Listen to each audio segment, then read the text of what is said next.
podcast is for informational purposes only and is not intended to replace professional medical advice or be a substitute for therapy. Please contact a mental health professional as needed. If you are in need of urgent or emergency health care, please contact your mental health provider, call 911, or go to your nearest emergency room. The information presented does not reflect the opinions of those with whom we may be affiliated as employees, consultants, or colleagues, past and present. Hello, everyone, and welcome back to Slightly Sane. We are your hosts, Christy and Laura, giving you just enough to keep it together this week. Good morning, Laura. Good morning, Dr. Christy. Happy Valentine's Day. Happy Valentine's Day to you. So, of course, by the time people hear this, Valentine's Day will be over, but I'm hoping that people get enough out of this to create and maintain their love throughout the entire year, including the extra day this year for the leap year. And I say this every week, but we actually truly have a very special guest today. Yes. Not an emotional support animal. Fake or real. Sorry to disappoint everyone. We have a real live human being that we are blessed to have in the studio today. So, Christy, why don't you introduce our guest, even though he doesn't need an introduction? No, doesn't, but we're going to do it anyway. So, we have Brian Howie in the studio today. He is an award-winning director, producer, and the author of How to Find Love in 60 Seconds. He has been the subject of features on Fox, ABC, CNN, Entertainment Weekly, The New Yorker, and Esquire magazine. He is the host and creator of the Great Love Debate World Tour, which has traveled to 117 cities and 11 countries, performing over 400 shows since its premiere in 2014. And its associated podcast, The Great Love Debate with Brian Howie, has been the world's #1 dating and relationship podcast since its debut in 2015. So, and Time Magazine has called you the #1 dating enthusiast. So, Brian, come on. What does that mean? It means that I think, first of all, that's a pretty good introduction. I like that. I'm sorry I'm not a support animal, but we'll see what we can do about that. That's okay. Well, I think that they felt, and I don't necessarily disagree with them, that I have been pushing the conversation, mostly between men and women, further and harder than just about anybody has for a consistent period all over the world. That's a little outdated. I'm now up to 13 countries I've done this in. I've really been, my job is not necessarily to give the answers, although we probably have some of them because we've asked questions so many times. My job is to raise the questions, and I think that I was so passionate and curious about this subject matter that Time Magazine thought enthusiast was the way to do it. I am no expert. I am no guru. I am no anything. Enthusiast, I think, is a pretty good adjective. So does that mean you're enthusiastic about the dating process of bringing men and women together? I'm enthusiastic about solving the puzzle, which I don't think can ever be solved. And I was going to say, how do you do that? I don't think, but I think that professionally and personally, probably, I have been sort of raising these questions and seeking these answers for most of my adult life. I've really been fascinated by the dynamic between men and women, what brings us together, what puts us apart. I thought if I could get a good chunk of the answers, I would get the keys to the kingdom. I do not get the keys to the kingdom, but it's the one thing, love, dating, relationships, it's the one thing that you can grab anybody off the street, sit them down, they have experience with, they have an opinion on, they have perspective on, they have pain from, they have all of these things that is the one thing I think that brings us together, that makes us all similar is that. So how did you get involved in doing the live show, which I had the opportunity to see last week, was it? It was phenomenal. I wrote a book called How to Find Love in 60 Seconds. It was sort of a tongue-in-cheek, satirical look at dating. And I don't agree with most of the stuff in the book anymore, oddly. People are like, how come you don't plug your book? I'm like, I don't necessarily agree with the book. And rather than doing a book tour with, 40 people in a Barnes & Noble, my agent at the time said, why don't you raise some of the questions that the book raises in a town hall style theater setting as a promotional stunt for the book. So I was supposed to do one time in 2014 in Santa Barbara at the Center Stage Theater. And it blew up from there. Like it was sold out, and then some other person said, "Hey, why don't you do one in Long Beach, and then LA, and then Boston?" And I've sort of been barnstorming around the world doing this live show for over 10 years. Yeah.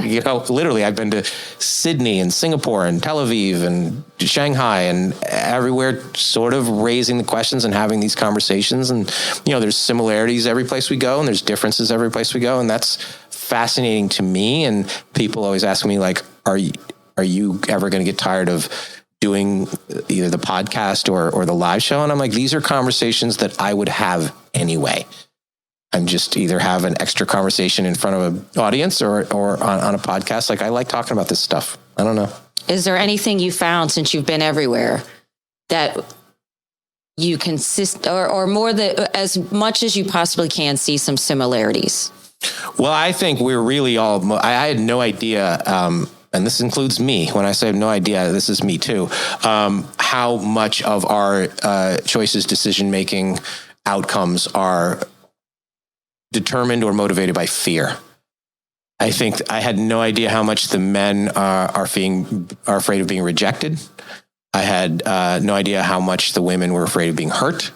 I think a lot of men carry around a certain degree of anger from something, not even a relationship. Some girl maybe didn't say hi to him in the hallway when he was 16, and he never processed that correctly, and he never dealt with it, and he never got over it, and it manifests itself in maybe 30 years down the road. I didn't know, and which is scary for women. Like, I can't even imagine dealing with that. Like, you just don't know. Men tend to internalize everything. A lot of them don't do the work for a long, long time. Again, same, me included. And how much that affects what should be, positive experiences and normal everyday interactions coming from a place of buried, at best, angst, So here's the thing that I find really interesting, because I love talking about this. I could talk about this for ages because it just hits all of the points of human dynamics and how we learn and how we take our early programming and bring it into current relationships. But one of the things I have noticed in my work with couples and in dating and the things that I do and in seeing your show is how angry people are. Oh, yeah. Men and women are angry, and they don't come off as being someone I would want to be in a relationship with. Yeah. They're carrying around we have anger, and now we have this layer of confusion, this blurring of traditional gender roles, either within a relationship or in the dating sphere, has really confused a lot of behaviors, traditions, emotions, all those kind of things, because it's sort of the rise of the independent woman, which is a wonderful thing in all aspects. In a lot of ways, that has emasculated a lot of already too sensitive men, lack of confidence men, and it has really kind of thrown things out of kilter over the last 20 years. And I think it's going to take a while to adjust to that. I don't think the women are all on the same page with this. Oh my God, no. I don't think the men know what to expect. And a lot of the men are like, you know what, when you guys figure it out, I'll get back to me and I'll do this. A lot of men are retreating into an area of video games and porn, where they're like, I'm getting enough stimuli here. I feel good about myself. I can win at this. And they've taken themselves out of the dating pool. I can't tell. I had to think, you guys look lovely today. When I came in here, I had to think twice about, can I say that? Yeah. That's terrible. That I should be able to tell you look good, but that you can't do it in a workplace. You can't do it in a professional environment. Hey, like, you got your haircut. Can I say something? And so it has made already too hesitant men just be like, you know what? I don't want to deal with this. A lot of women younger women are offended if you hold the door. Like literally offended. And so the guys are like, what am I supposed to do here? Well, with that in mind, keeping in mind our original avatar, we were talking about this yesterday. Our original avatar, when we were in the beginning phases of creating this show, it was women, whether you're in a relationship or in the dating pool, with that in mind, is there something that we could do as women to clarify that confusion that makes you guys not give a compliment you want to give? Because I'm sure it would go a long way. I think that if you, we hear a lot as men what we don't do well or we do wrong. We get the smack on the nose. We don't get the pat on the nose. If you tell just about any man what you like, want, prefer, need in a positively encouraging fashion, I really like it when you do this. I really like it when you wear that, instead of like, oh my God, are you going to wear that Ben Roethlisberger jersey to dinner with me tonight? If you're like, you know what, you look great in a blue suit. Would you wear that? Like something that is positive. And a lot of women are like, I shouldn't have to train my man like a dog. Yeah, you should. And we're willing to be trained. We're all different. Every relationship is different. You know, you guys, a lot of times the women tell us things at a level like only dogs can hear. Like, you know, I don't know. All we know is what the last girl liked, and we probably found that out way too late. You know, if you're like, listen, here is what I like, need, prefer, makes me happy, he'll do whatever you need to do. I think a lot of time the women haven't given it nearly that much thought. They know what you don't like, what you don't want. I do that all the time. I ask women, like, give me 5 things that you want in a relationship or out of a man. The list of what they don't want comes a lot faster. That's where the mind goes. And I don't want that. I don't want a guy who does that. And so if you don't quite know, or there's no clarity to you, it's a lot of times hard for the man to sort of read that. Right. And then he's just flailing aimlessly. That being said, as the man, ask questions, ask her, learn her, try and do better, be open to whatever it is, and be prepared that this might change hour by hour, whatever. We're just, the lack of confidence and the poor communication between men and women is really where the sort of the crux of the disconnect. I also think that people need to get their shit straight, because when I was at the show, what I noticed, and it was glaring because I was really just an observer. So I was there just seeing how this whole thing worked. People are contradicting themselves left and right. Mm-hmm. So the women say, I want to be independent. I'm an independent woman. And then 2 minutes later, they're like, and I got this rock on my finger. Right. Yes. Right. And he bought me this rock. I need this. Like, yeah. Because I was independent, he respected that. He bought me a 3-carat diamond. Like, trust me, I'm glad you noticed. It's especially here in South Florida where we're recording, there's a lot more of that. There is contradiction. And a lot of times the men will notice the contradiction, but they're hesitant to say, wait, what? Or confused. And then they're like, I don't really know what she wants. I don't really know what sides of this, the mixed messaging. Both sides of it are really causing this layer of confusion where some people are like, I don't need it. I don't need to be with somebody anymore. I'm happy with my wine and my dog and my Pilates, and I'm just taking a break from it. And that is, a lot of people were sort of forced to take a break of dating or during COVID. The ones who realize, I do miss this. I want the anticipation. I want to go to dinner with somebody. They've come back to the dating pool with a lot better attitude than before. I think there's a lot of those, but a lot of people are just like, I don't need it. I don't want it anymore. And that's sad because we have more ways to sort of engage and entertain and stimulate ourselves at home than ever before. It's not a better option, but people are looking at it as it is an option. No, but I saw that too with the new headset that Apple just came out with. People were pissed that you actually couldn't get porn on there. That's sad. Oh, you can't? No. Why? I have no freaking clue. So there's censorship in it? That's coming though. That's the coming storm. This avatar virtual reality version of Ariana Grande is going to call you by your name and tell you you're awesome and give you a reasonably satisfying experience. Nobody's going to date. Like once that's perfected, if you even have the slightest bit of pain or hurt or insecurity or whatever, those people are dropping out. And that's where like the future of the race sort of that's horrific. goes. That is what is people are going to be like, it's not worth it. Kid who's 14 years old now, by the time he gets to high school and they're going to have a little bit better technology, why is he going to ask a girl out? Well, like you said, if you're avoiding the whole fear of rejection that you mentioned. Yeah. And it's 80% is good with no cost, no downside, no rejection, no hurt. Like a lot of people are going to choose that. And I don't blame them. You could have been like, you know what?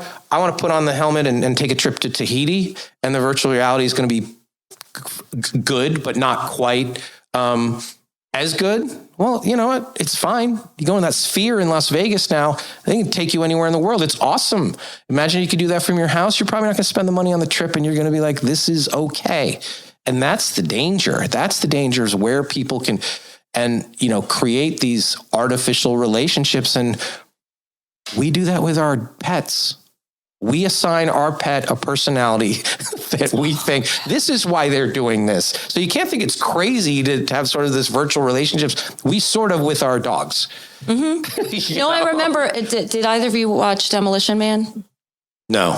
That they actually this movie way long time ago was Stallone. And they have a scene where that's how they have relationships with one another. Relations with one another is they put the helmet on. Yeah. Stimulates the arousal. And that's the only way. I know, it'll be able to vibrate or whatever you need it to do. But this AI, when it gets heavily into both dating and relationships, you're going to be like, this is 80% of what I need and 100% of what I don't need is gone. That is really the coming storm that's already sort of on our shores a little bit. And that's what's scary, is if we don't get, like you said, our shit together. If we don't give our shit together, this is where people are just going to say, fuck it. I'm just putting this thing on and calling it a day. I'm so discouraged by that. So discouraged. I know. That's why I tell people, like, you've got to get outside of your comfort zone and willing to go through the ick, whether it's the relationship you're in or the relationship you're trying to be in, to get to the other side and learn it, because it's not as good. It's not as good, this virtual version of it. And some people are like, well, I don't know what as good is because I haven't had that ever, or I haven't had that in 20 years. Like, I don't know, and so many people look at, people say all the time, they're like, I'd rather be alone than be in a bad relationship. Absolutely. You should say that. There's a third choice there. There's being a good relationship. They look at that possibility as so remote that they don't include that possibility in the conversation, and they don't put it in their sort of mindset. And if you looked at it like those are the three choices and one of them is way better and I'm going to go for that, a lot of people are just, they either don't believe it exists or they don't trust the path to get there. So let's go back for a second, because I want to talk about like this contradiction thing that I observed in both the women and the men, by the way. Mm-hmm. The men were, I'm not into sex. I just want someone to, to cuddle and to be with in partnership. But like if you go on an app and someone reaches out to you, or I make a video on Facebook, the first thing everybody says is you're hot. Okay, whatever, right? I get it. It's an opening line. Well, you say whatever because you're hot. So the woman who's not hot, you've heard it a million times, it's white noise to you. But that doesn't mean we can't say it. I would love it if everybody said it and meant it. But if that's your opening line to everybody, I struggle with that, and I've seen it. I don't believe it's their opening line to everybody. I think women say that. It's the opening line to the women that they find hot. I think that instead of putting your pronouns in your signature, preferred pronouns, you should put your preferred compliments. So wait, put that in there under your name. Make it clear. And I'll be like, I want to be called cute and pretty, or I want to be beautiful and hot. That would make it easier. So wait, what's your opening line? You want to see a dessert menu? I think that's great. I wasn't thinking of it, but you know what? I played it through. How you answer that is going to tell me more about you than just about anything. It's going to say, I'm fun, I'm up for anything, I get the joke. Like that would be my opening line. Think of the 1,000 of different ways that you can answer that. If you say, I don't eat dessert. Then you're not the girl for me. I don't eat ice cream. I can't have dairy. Like it just says. All of it. How you answer that question tells me so much. How long did it take you to come up with that question? About 8 years. What other ones did you try? Did you try some ones that didn't go so well? I don't know if I try, lines. I had to think of what is a question that, because if you go out, trust me, I've learned this. I think a woman told me this, like, she always wants to see a dessert menu. If you're out to dinner with her, she might not want to order it. She might just want to bite or whatever. If the waiter comes by and said, you want to see a dessert menu? Say yes. As the man, yep. She doesn't want to say it. And so once I knew that statistically that was something, and then I sort of narrowed it down to like, what are you trying to get out of an encounter? You're trying to get a smile, you're trying to get a laugh, you're trying to get a reaction. I have yet to come up with something different. I'm sure there's been other things that I have said, but people are like, what is that? I'm like, that's what. So if I was like online dating, I would open with that.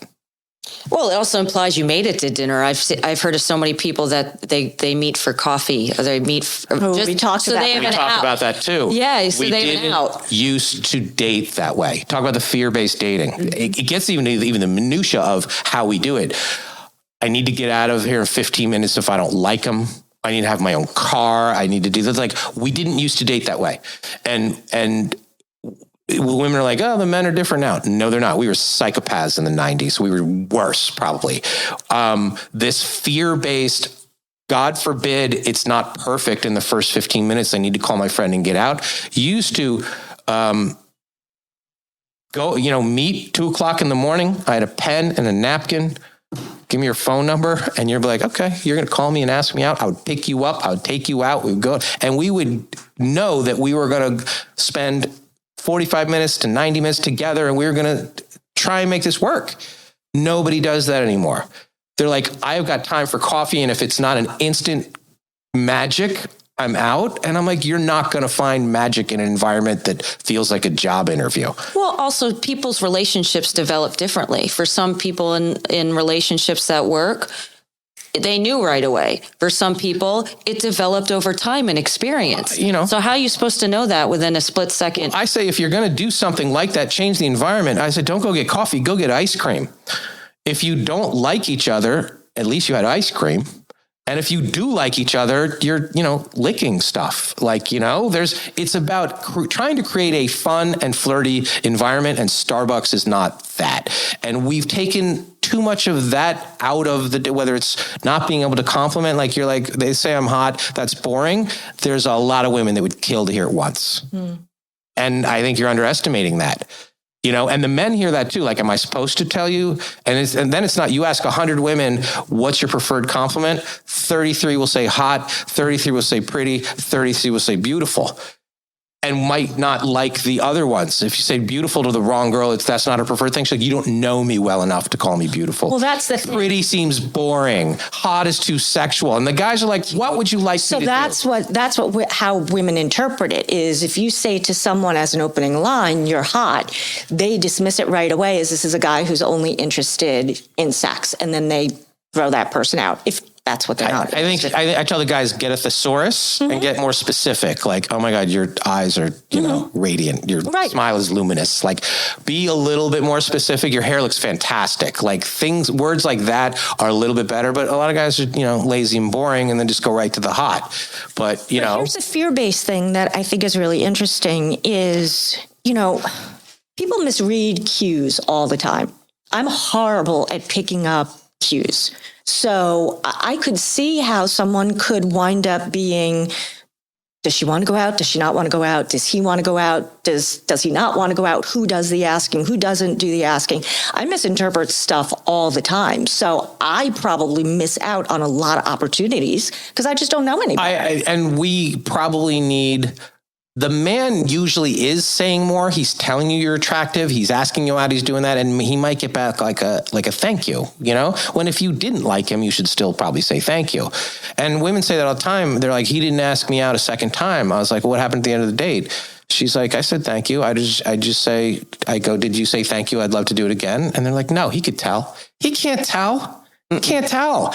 And so a lot of dates die between the first and the second because he's like, I don't think she was into me, which is a lot of times that why the guy is trying physical stuff so much on the first date. It's not necessarily a horny thing, although I'm not taking that out. It's because if she does this with me, she finds me desirable in some way, because if she said, like, listen, I'm not going to do anything until, I'm comfortable with you.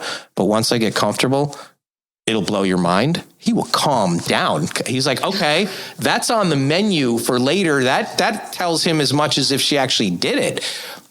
The understanding, I say that the women look for red flags and the men look for green lights. Okay. That really is the crux of the disconnect when you're out together, where she's like, oh my God, is he going to be a good father? Like, I don't know. What about that? Why hasn't he been married? All this kind of stuff. And he's just like, does that mean she likes me? Does that mean this? Like, it's a fundamental difference in optimism and pessimism in the dating thing that is getting worse. It's getting worse. There's too many dating disasters and Lifetime movies and Dateline stories and all this kind of stuff that everybody thinks we're psycho. If we're a psycho, we will hide it for 3 dates. The true psycho is not going to go crazy on the first date. It's usually down the road once you got comfortable and all that stuff. So, you got to stop dating sort of fear-based. Be cautious and don't necessarily, do anything, but you have to go into an open mind where I want to see where this goes. And some people are very nervous on the first date, just awkward. And he's babbling on because he's trying to impress you. And, you got to work through that. And I think a lot of people aren't willing to do that, whether they're trying to get in a relationship or when they're in a relationship. A lot of people, like 3 months in, get to this sort of fork in the road that they could probably work through it versus like, this isn't perfect. I'm going to go find somebody else before I'm 38, The Amazon effect. Put them in the cart, take them out of the cart. Yes, exactly. Well, I mean, too, we talked about this in one of our relationship shows that we did way in the beginning, was about the fact that we assume too much. We think that men don't need the same things sometimes that we need. They want to hear the compliments too. They would like the initiation of things. Hey, you want to go do this? Whether you're married or not married, whether you're talking about going on a date or whether you're trying to initiate sex with your partner. They like it. It's not a thing that we should or should not do more or less of. We are wildly insecure creatures. Overwhelmingly, the man's love language, if you get into the love language thing, is words of affirmation. And most women think that the man's love language is physical touch. No, if we get the words, we don't necessarily need the touch.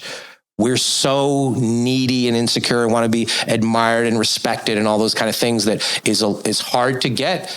It has always been not easy to get, but it's harder now because the sort of blurring of the gender roles and the ramping up of the masculine energy in a lot of women, which in just about every aspect of our existence is a great, great thing. Screws the dating up a little bit. So do you believe the man should be the one doing the asking? Yes. And there are ways for her to create an environment where his confidence can flourish and ask him out. And I talk about a lot of those things. Like, you just have to sort of be open and playful and give him the opening to do that. When I had John Gray on my podcast, Mars Venus guy, he said that physiologically there's a reaction when when a woman approaches a man, a tiny burst of estrogen is released in his body, which is the opposite of when he approached, making these already probably too passive, too sensitive men a little bit. He says it literally throws the chemical balance off when the woman is the one doing the approaching. So that being said, then if a guy is really interested in a girl, sees her somewhere, I don't know, or sees her online, sees her at the bar, whatever, you're saying if we're dating in the dating scene and we just go for it as a woman, even though, like you said, okay, men like to be the ones that ask. No, don't go for it. Create an environment. We can't just cut, and that's where it's confusing. Here's what you should do. A lot of women are like, I'm not going to do this. Do whatever you want. This is the answer. So sadly, we don't really evolve from the point we're in the third grade ever when it comes to dating. And there's one thing that every woman can do that every man will approach you if you do this. And it's the same thing you did when you liked a boy in the third grade. What'd you do when you liked a boy in the third grade? I don't freaking remember. Do you remember? I asked my friend to go ask him if he liked me. Right. That's something they can do too. And some people are like, Or we sent a note. Right. And some women are like, I would hit him. And I'm like, what kind of violent schools do you do? No, if you just look at a guy across the room, and this is you're going to have to look this up on the social media if you're just listening and online. They're going to describe what I did. And you just caught his eye and you just went, and you stuck your tongue out at him, not Miley Cyrus sexual style, like playful. It says, I caught you looking at me. What do you got? And every guy will go across. It broke down that resting bitch face that you walked around with. It's fun. It's playful. And that tells him, I'm open to it. It makes guy, and a lot of women are like, I'm not doing that. I don't care. I'm just telling you, the men 100% of the time take that as an invitation to approach you. So they need a sign so that they know they're not going to get rejected. The old bend and snap or whatever from Legally Blonde or whatever. They need some signal that you're at least fun, at least flirty, at least something. And that says, what do you got? And that gets around the fear thing. So the guy knows that the guy's he's going to go over there and not get why'd you shut stick down. your tongue out at me? At the very least, he's going to say, why'd you stick your tongue out at me? I caught you staring at me. And then it's on. Then it's game on. Then you're talking. You know, you want him to come over 20 feet to you. You going over to him just kind of screws it up. It doesn't feed the ego is what you're saying. Yeah. It's kind of fun energy. It is. Works 100% of the time. That's partly what's confusing is like it's yes, as a masculine, feminine person, it's like, okay, if you're in the dating world also, do you give a signal or do you just go for it? You're saying, no, that's not going to help. You can give him the finger as long as you're smiling while doing it. Like giving him stuff that it's just like, I'm noticing you noticing me. So communicate in a different way. Don't just say, and don't just sit there like and make him do that. He should, you know, be ballsy guys, but a lot of them aren't. And a lot of there's a lot of emasculation that's gone on, and the, you know, sort of insecure, needy man, he at least needs an environment where the confidence can flourish. And too many bars now are fourth grade dances. They're girls on one side, guys on the other side, until somebody's drunk enough to go across the room. That shouldn't be either. I brought this up in the live show. You heard it the other day. The place that I've been in the world that has the most men and women on dates, like young people just out together on dates that I've noticed, was Shanghai. And I had to figure out why that is. And I did. There's no Facebook. So they're not just doing social media. There's no Tinder. So they're not dating that way. And there's no porn. So they have to literally interact the way we used to do it here in America in the 1950s. A guy and a girl in a malt shop, like sharing an ice cream. That's what China looks like, which was shocking to me. Of all the places that I've been, that's the place that looked to me like what traditional dating should look like was there. You would have never guessed. No, Because I was like, wait, what is going on here? I felt like I was like a Truman Show thing. Like they were playing a game on me. I'm like, wait, did they know the dating guys coming into town and this like are prop people? Yeah, everybody on your best behavior. No, they were far, you know, they have their phones, they have their electronics, but a lot of the engagement of the way they do it is not the way I had to survive in China there's no Google. You know, they don't have Google over there. So it's hard to get around.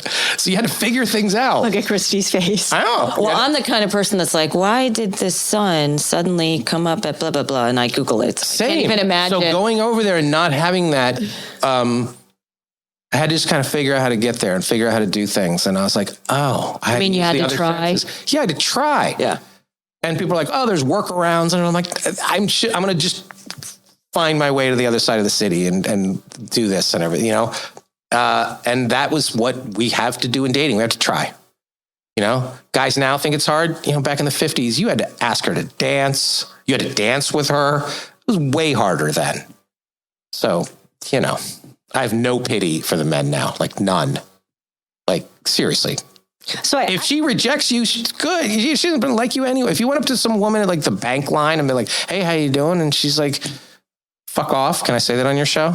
You just did. Oh, you can edit that out. Well, it just dawned on me something. If that happens and it doesn't go well, in the old world, that's just where it landed. I'm just like... In this world, it's broadcast over five. Someone she just didn't like me. Or she was in a bad place at a bad moment. You caught her at the time.